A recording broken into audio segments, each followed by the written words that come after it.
एक चुटकी सिंदूर की कीमत। चुटकी भर सिंदूर की कीमत क्या होती है, ये रमेश बाबू जाने या ना जाने। लेकिन हमारी आज की कहानी की नायिका रूपा को तो पता चल ही गया। अब क्या कीमत है, आप जानना चाहते हैं? चलिए देखते हैं। रूपा, जैसा नाम वैसा रूप, इतनी सुंदर कि जो कोई देखता बस देखता ही रह जाता। भाई ममता बहन, आपकी बेटी रूपा कितनी समझदार और गुणवान लड़की है। इससे तो जो भी शादी करेगा वो किस्मत वाला ही होगा। अरे रहने दे, इसके पिता ने पढ़ाई लिखाई कराकर इसे सर पर चढ़ा रखा है। घर का एक काम नहीं जानती, पता नहीं कैसे ससुराल में कटेगी इसकी। भाई अब कौन करवाता है ससुराल में? आज की डेट में बहुओं से खाना बनाने वाले से लेकर झाड़ू पोछा हर काम के लिए हेल्पर रख लेते हैं। इतनी सुंदर पढ़ी लिखी बहू से तो बस लोग घर की शोभा बनाकर रखते हैं। तभी रूपा आ जाती है, मन मर्जी की मालकिन, जो जहाँ खाया वहीं छोड़ दिया, जहाँ उतारा वहीं फेंक दिया। माँ कुछ खाने को दे जल्दी, बहुत भूख लगी है। फिर जाना है, आज काफी इम्पोर्टेंट मीटिंग है बोर्ड की। हाँ बस 2 मिनट रुक जा, ये प्राची की मम्मी से बात कर रही हूँ, अभी आई। रूपा प्राची की माँ को नमस्ते करती है और खड़ी हो जाती है। अब ये ना यही सर पर खड़ी रहेगी जब तक खाना ना दो। अच्छा बहन, बाद में बात करती हूँ फ्री होकर, ओके? पड़ोसन चली जाती है। एक रोटी खुद बनाकर खा नहीं सकती क्या? अरे क्या होगा तेरा ससुराल में? क्या माँ, हर बार बात को घुमा फिरा कर ससुराल पर ही ले जाती है। एक चुटकी ससुराल की कीमत क्या होती है रमेश बाबू? वैसे माँ, ससुराल में ऐसा क्या होता है कि सब इतने डरते हैं ससुराल के नाम से? वो तो तुझे जाकर ही पता चलेगा। एक चुटकी सिंदूर की कीमत। खैर, रूपा की शादी की उम्र होती है तो पिता को शादी की चिंता सताती है। वो लड़का देखना शुरू करते हैं। तभी उन्हें रमेश मिलता है, जो एक पढ़ा लिखा और अच्छा कमाने वाला लड़का था। उनके पास जब रूपा का रिश्ता आता है तो रमेश के पिता, देखो, रूपा जैसी लड़की बहुत किस्मत से मिलती है। रमेश, तुम तो बस ये मनाओ कि उस लड़की से तुम्हारी शादी हो जाए। क्यों जी, ऐसी क्या बात है लड़की में? 10 मिनट में क्या बारात को खिला देती है, या फिर पुराने कपड़े सिलकर नया पैंट बना देती है, या फिर... अरे बस कर, ये सब करने वाली लड़कियां अब डिमांड में नहीं है। अब तो ऐसी लड़की की तलाश होती है जो बेटे के बराबर कमाए, दोनों खूब कमाए और खूब ऐश करे, बच्चों को अच्छा माहौल दे और पैसा जमा करे।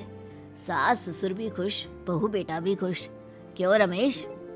हाँ पापा, वैसे मेरे पास पैसों की कमी नहीं है, लेकिन फिर भी माँ का सपना तो घरेलू बहू का था। बाकी आप लोग आपस में बात कर लीजिए। अरे रहने दो कमाई, बहुत कमाता है बेटा हमारा। हम लोगों को जरूरत नहीं है कोई पैसे वैसे की।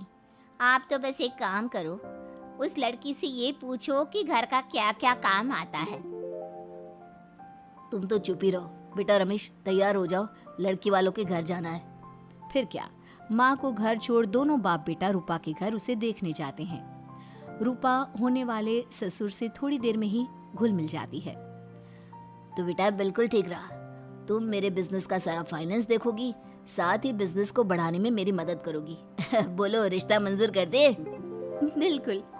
कम से कम आपने ये तो नहीं कहा रसोई का सारा काम कर लोगी, सुबह जल्दी उठकर भजन गाओगी और मोहल्ले से पंचायत करोगी। इससे तो अच्छा ही है आपका प्रपोजल। रमेश देखता ही रह जाता है कि ये क्या हो रहा है, लेकिन पिता के सामने कुछ नहीं कहता। लेकिन शादी के बाद, देखो, पापा की बातों में आने की जरूरत नहीं है। माँ ने बड़ी मेहनत से घर देखा है, मुझे इस लायक बनाया है कि तुम आज जो मांगो मैं लाकर दे सकता हूँ, समझी? तो माँ जो बोले वो करना। ठीक है, क्यों नहीं। ससुराल है, यहाँ तो सास ससुर का सुन के ही रहना पड़ेगा। ससुर का तो सुन लिया, अब सासू माँ का भी सुन लेती हूँ। रूपा सास के पास चाय लेकर जाती है। रूपा देखो, औरतें जितना भी पढ़ लिख ले, लेकिन ये जो अपनी मांग में देख रही हो ना सिंदूर, इसकी कीमत क्या होती है जानती हो? नहीं माँ जी, मैं तो नहीं जानती। तो जान जाओगी, मेरे साथ रहोगी तो जल्दी ही जान जाओगी कि चुटकी भर सिंदूर की कीमत क्या होती है। जाओ जाकर खाने में कुछ साउथ इंडियन ले आओ। और हाँ, घर की जाली निकाल देना सीढ़ी पर चढ़कर। वो क्या है ना, नौकर चाकर सब शादी के बाद से ही थक गए थे, तो थोड़ा वो लोग आराम करने गए हैं। मैं दूल्हे की माँ कितना काम करूँ। सारा दिन सारी रात शादी में काम किया है, कोई क्या जाने। जरा तेल भी लगा देना मेरे पैर में, है ना? हैं? माँ जी, लेकिन शादी तो मेरी भी थी, दुल्हन तो मैं भी बनी थी, मेरा भी तो आराम करना बनता है ना। हैं? क्या बोली? ये जो सिंदूर लगा रखा है ना तूने, उसकी कीमत आराम से नहीं, काम करके पता चलेगी। जाकर सारे काम कर जो मैंने कहे हैं। रूपा क्या करती, सिंदूर की कीमत जो जाननी थी लग जाती है घर के कामकाज में। दोपहर के 2 बजे वो काम करके फ्री होती है कि ससुर जी का फोन आ जाता है। रूपा बेटा उठ गई? सॉरी, मैंने डिस्टर्ब तो नहीं किया ना? तुम आराम कर रही होगी। बेटा वो क्या है ना, गाड़ी भेज रहा हूँ, क्लाइंट मीटिंग है, तुमको अटेंड करनी है, जल्दी से आ जाओ। रूपा जो अभी तो बेड पर बैठी थी कमर सीधी करने के लिए, वो ससुर जी की एक आवाज में उठकर ऑफिस पहुंच जाती है। हाँ आओ आओ बेटा। So she is my daughter in law, शील कंटिन्यू द मीटिंग। ससुर तो पल्ला झाड़ कर निकल लेते हैं और जाते जाते, बेटा बहुत ज़रूरी है ये डील हम लोगों के लिए। सिंदूर की कीमत अदा करनी है ना तुझे, है ना? Good luck. हाय रे बेचारी रूपा समझ ही नहीं पाती कि क्या करे। सारा काम निपटा कर वो घर पहुंचने ही वाली होती है कि पति का फोन आ जाता है। रूपा वो क्या है ना, मेरे कुछ दोस्त तुमसे मिलने आने वाले हैं, तो ज़रा बढ़िया सा खाना बना देना। तुमने आज जो सब्जी दी थी ना, वो खाकर तो सारे पागल ही हो गए। अच्छा सुनो, कुछ ना मीठा भी ज़रूर बनाना, ओके? बाय। और हाँ, लाज रख लेना ज़रा सिंदूर की अपने, हैं?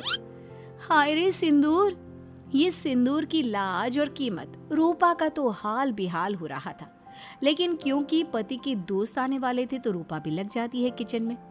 ढेर सारा खाना बनाकर फिर से तैयार होकर पति के दोस्तों का स्वागत करती है। और रात में, क्या बात है, बड़ी थकी थकी लग रही हो, नींद ज़्यादा हो गई है क्या आज? हाँ? रूपा को इतना गुस्सा आता है कि मन करता है कि अभी पति को एक लात मारे और बिस्तर से नीचे गिरा दे, लेकिन क्या करती बेचारी, सोच में पड़ जाती है कि दिखाया क्या और मिला क्या। अभी आधी रात गुजरी ही थी कि सास के जोर जोर से चिल्लाने की आवाज़ आती है। रूपा डर जाती है। अरे उठो, माँ को फिर से भूत का साया चढ़ गया है। रूपा की तो बिल्कुल हालत ही नहीं हो रही थी कि वो उठ सके। वो लेटे लेटे ही कहती है, अच्छा कैसा भूत, मुझे ना नींद आ रही है। अरे कैसी बीवी हो, सास पर भूत चढ़ गया और तुम्हें सोने की पड़ी है? सुहाग की कोई परवाह नहीं है, बस नाम का सिंदूर लगाया है क्या? सिंदूर, उफ, ये शब्द सुनकर रूपा परेशान सी हो जाती है। वो उठ जाती है, सास के कमरे में जाती है जहाँ ससुर डर कर कोने में खड़े होते हैं। बहू तुम्हें कुछ करो। ये क्या रोज होता है सासू माँ को? नहीं, आखिरी बार तो सन 80 में हुआ था जब माँ जिंदा थी, और आज तेरे आने पर। हाय रे बहू की किस्मत, रात को सोना था वो भी नहीं सो सकी, पूरी रात जगी। रूपा परेशान हो जाती है, तभी ससुर की आवाज़ आती है, बेटा तेरी सास सो गई है, जाकर चाय बना दे।